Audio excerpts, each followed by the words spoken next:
Hey, this is Scott Lara, and a personal video here for my audience. Today is Sunday, January 14th, 2024.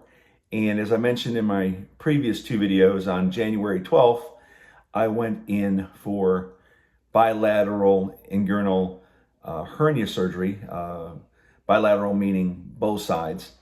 And when I went to my doctor originally, I definitely knew I had a hernia on one side, but didn't know that I had one on the other side. And so the doctor said, and this is Dr. Abbas with HCA Memorial here in Jacksonville, Florida, and said, hey, Scott, when I go in, we'll see, and then we may do the bilateral, which is fine.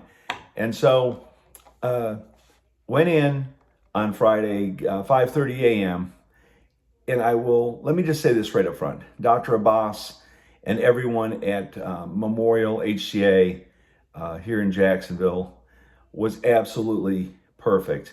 Dr. Abbas, just very kind, very friendly, and the whole staff there, when we went in my wife took me at 5:30 a.m., was very kind, very friendly, and so sat out in the waiting room for about an hour, I guess, and then they took me to the back and began prepping me.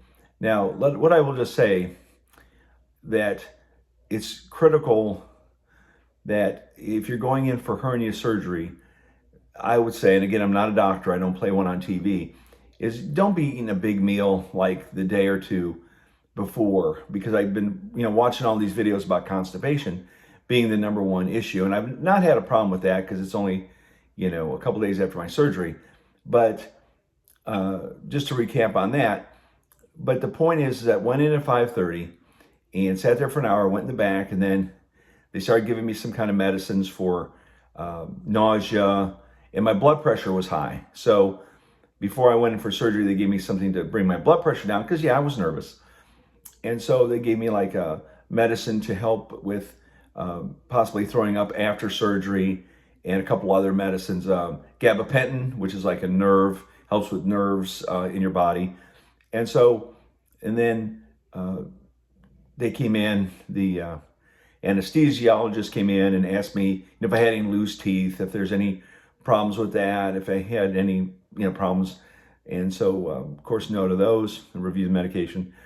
And then they kind of do a huddle and, ask you what your name is, what you're in there for, what your date of birth is.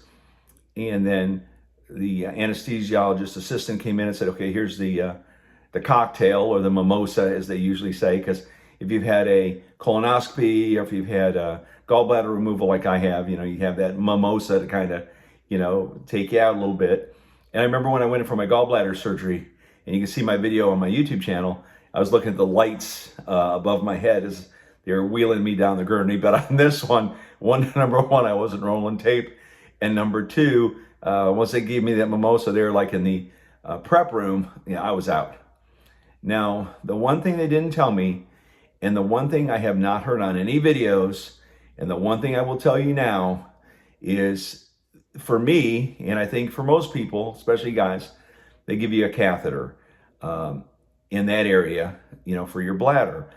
And after I got home, it did burn to urinate. And so please realize that, understand that. So, because when you get home and it burns, man, it is on a scale of 1 to 10, it's a 20.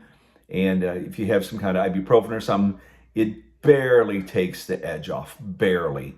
I mean, now let's talk about the medicine they give you too, because, before I go into the medicine, let me say this. So the surgery went fine. The doctor went out and talked to my wife and gave the update. And then I came out of anesthesia, and my wife came back, and I was feeling okay. I was real, you know how you are when you get out of anesthesia. And so then I did feel nauseous, and I asked for something to throw up in, because they said, would I like some water or an applesauce? I said, yeah, I want both. So I ate that, and then I threw up. But then and again, I don't want to say they were trying to push me to get out. The nurse said, hey, you ready to go? I said, no, I'm not ready to go. And so you've just got to be firm and say, hey, listen, let me get my bearings here before, you're wheeling me out the door. So I did stand up and say that. And so we waited a little bit longer. Then I went out in the wheelchair, got in the car, and came home.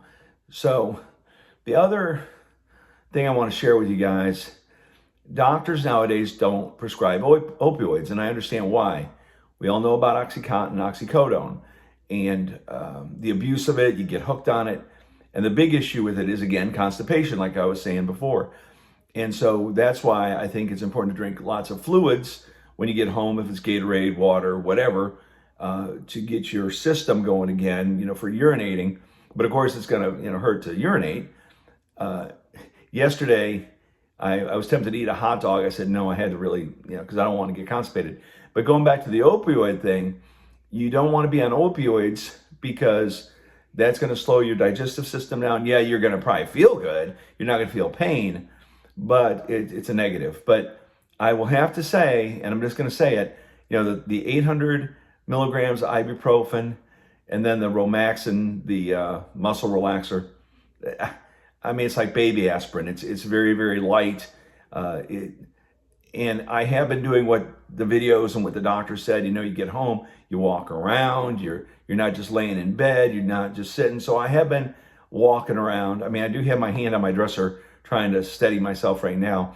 But now I will say the hardest thing is getting in and up. I mean, on that day I came home from surgery, I mean, it was only like a 15, 20-minute ride from the hospital to my Lennar neighborhood here in Jacksonville, Florida.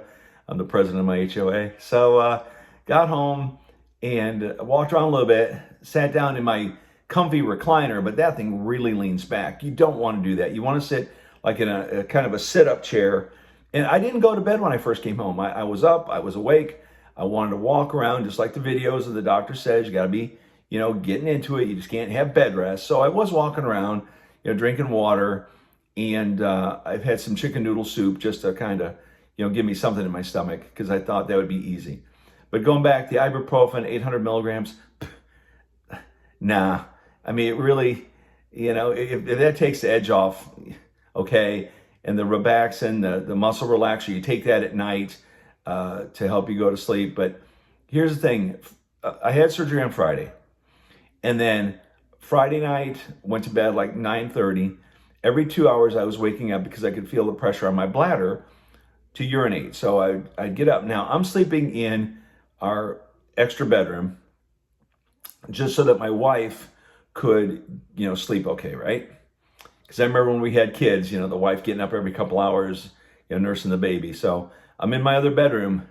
But as I've seen in some other videos, you use your arm to kind of push yourself out of bed.